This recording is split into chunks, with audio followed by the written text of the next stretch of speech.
Morning everybody, Mike Niemiec here with some early morning grain and oilseed comments for Thursday, April 23rd. Well, we're kind of in a dead zone, kind of listless trade here over the short term. We're kind of continuing to remain under pressure by the variables of the fact that we have non-bullish U.S. and world supply and demand tables at this time. We have competitive world exporter prices versus the U.S. Kind of keeps our business at bay at this point in time. We have South America harvesting and marketing their big supply of corn and soybeans at this juncture.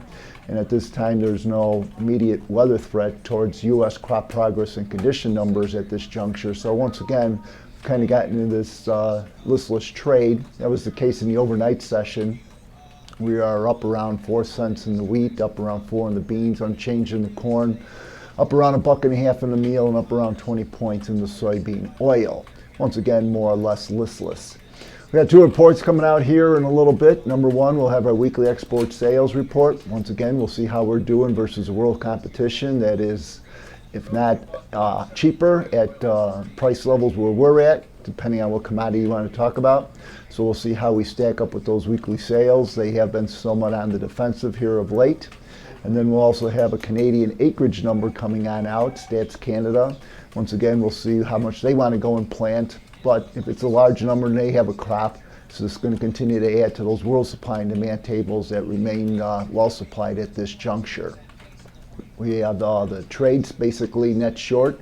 The wheat, corn, beans, and meal, net long the soybean oil. We'll be getting an updated commitment of trades report coming on out tomorrow. Tomorrow we'll also have our commitment of trades report to see how close we are with those numbers. So all in all, a little bit of a bounce in the overnight trade. No big news. People are trying to talk a little bit about another Brazilian independent trucker strike. But at this point in time, Brazil's mostly harvested and doesn't seem to have a big impact for the marketplace. So more listless trade and pretty much a non-bullish environment. Once again, these are my opinions, not that of ADM or ADMIS. Thank you.